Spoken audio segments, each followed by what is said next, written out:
en hommage à votre œuvre, cher professeur, c'est venir à la rencontre d'un maître dont l'œuvre apprend à être, à se construire et à se fortifier à travers une véritable émancipation intellectuelle, religieuse et spirituelle. Pour questionner votre œuvre, surtout par rapport à l'islam, j'ai choisi de penser avec vous le devenir de la raison. Et c'est chez Bergson que je trouve mes mots pour entrer dans votre pensée, quand il dit « C'est seulement à travers Dieu, en Dieu, que la religion convie l'homme à aimer le genre humain, comme aussi c'est seulement à travers la raison, dans la raison, par où nous communions tous, que les philosophes nous font regarder l'humanité pour nous montrer l'éminente dignité de la personne humaine, le droit au respect pour tous. » Cette phrase de Bergson caractérise, dans son élan même, me semble-t-il, la réflexion philosophique que vous développez depuis une trentaine d'années. Celle-ci embrasse un ensemble de questions où la morale pratique dispute la primauté à la théorie et où la subjectivité cède la place à la construction d'un monde objectif.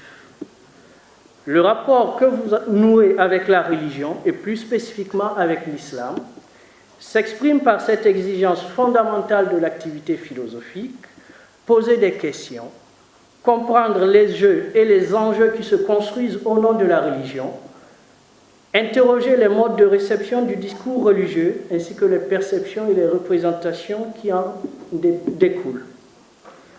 Il faut dire que dans notre actualité, dominée par l'ampleur des revendications religieuses, comprendre les impensés du discours religieux pour permettre l'épanouissement individuel et intellectuel, promouvoir la paix et le vivre ensemble, apparaît comme un défi stimulant.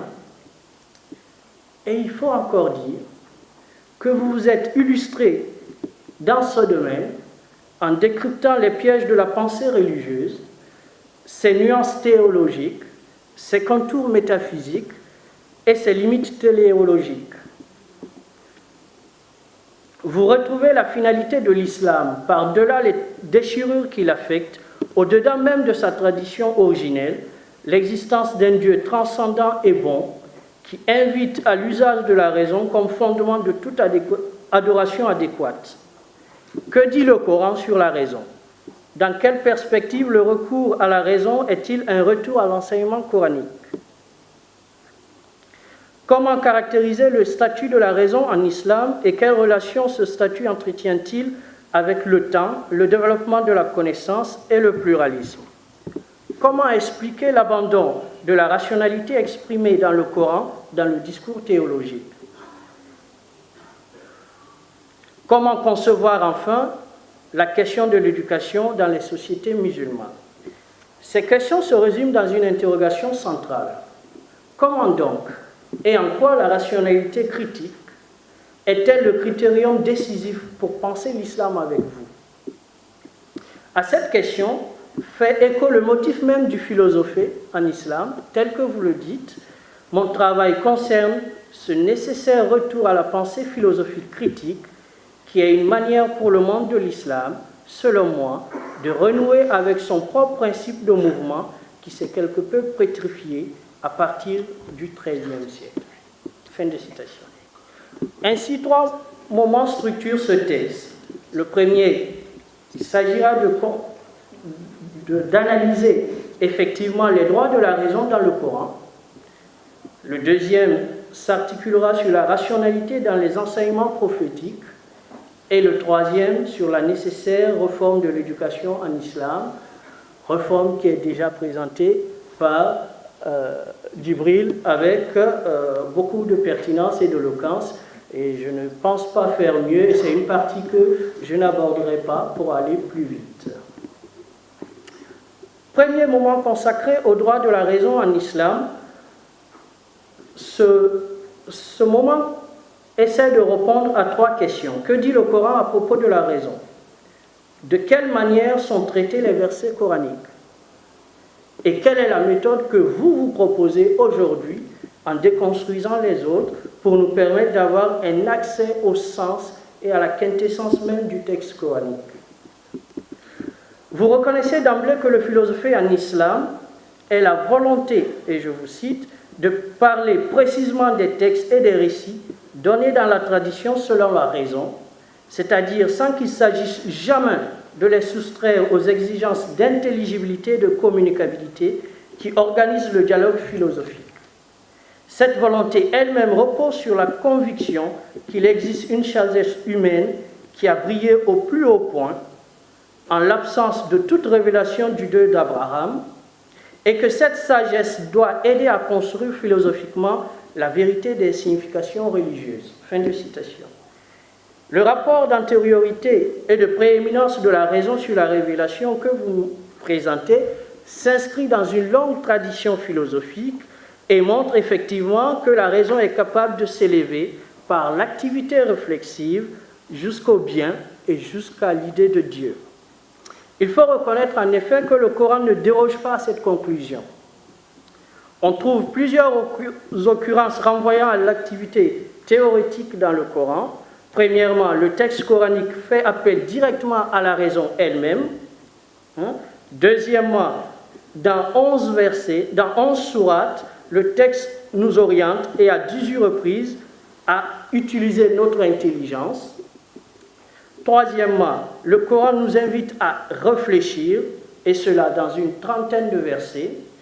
Et enfin, nous avons la question de la méditation qui est posée dans le Coran et celle de l'esprit, ce qui oriente bien leur esprit. C'est pourquoi, au XIXe siècle, un réformiste que vous étudiez, qui s'appelle Mohamed Abdou, écrira que dans l'islam, la religion et la raison fraternisent pour la première fois dans un livre sacré et par la bouche d'un prophète envoyé de Dieu. Mais comment ces versets sont donc lus, utilisés par nous les musulmans et par les non-musulmans, souvent dans des traités apologétiques? Donc, je vais étudier la méthode dominante de lecture coranique. Et cette méthode de lecture et d'interprétation dominante consiste à extraire les versets selon une thématique précise, à les trier, à les sérier, à les classer pour soutenir des arguments d'autorité. Pour contrer cette tendance qui ne permet pas de révéler la plénitude de l'enseignement coranique, Averroès, à son temps, avait procédé par la même façon pour montrer effectivement que c'est une méthode qui est inopérationnelle, même si elle permet d'avoir des arguments d'autorité.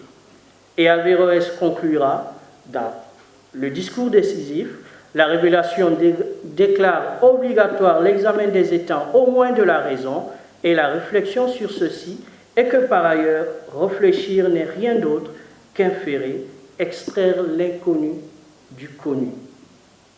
Alors, qu'est-ce que vous nous proposez, chers professeurs, comme nouvelle méthode pour nous éviter les écueils dont je viens de faire mention? Vous saisissez la rationalité du Coran à travers l'éclairage contextuel et conceptuel que les versets peuvent produire. Vous procédez par une lecture du Coran dans son unité, ce qui permet d'intégrer ces différentes phases d'énonciation et d'inscrire la révélation dans le temps humain. Vous vous désencastrez du temps messianique, puisque la clôture de la révélation ouvre de nouvelles perspectives désormais. Et vous nous invitez à procéder au commentaire du Coran par le Coran. Il s'agit d'être attentif aux mots qui sont employés, de voir leurs différentes occurrences et de renvoyer à la manière dont les répétitions de certaines expressions, de certaines phrases, éclairent ce qu'il en est de l'intention du Coran ou la tonalité du texte. Ce travail patient de lecture du texte par le texte, dans le va-et-vient, s'oppose à ce qui est malheureusement monnaie courante aujourd'hui, la lecture faite de briques et de brocs, le bricolage, et souvent, vous appelez ça le bricolage par Internet.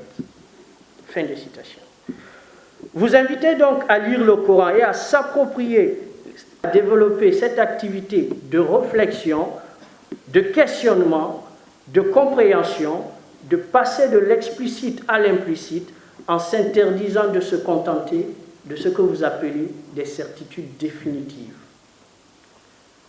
En procédant ainsi, vous nous enseignez qu'aucune partie d'un texte religieux ne peut se comprendre sans la compréhension de la totalité.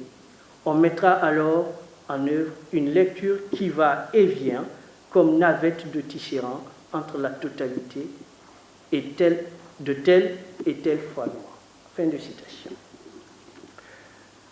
Cela me renvoie à la deuxième partie de mon message, de mon discours.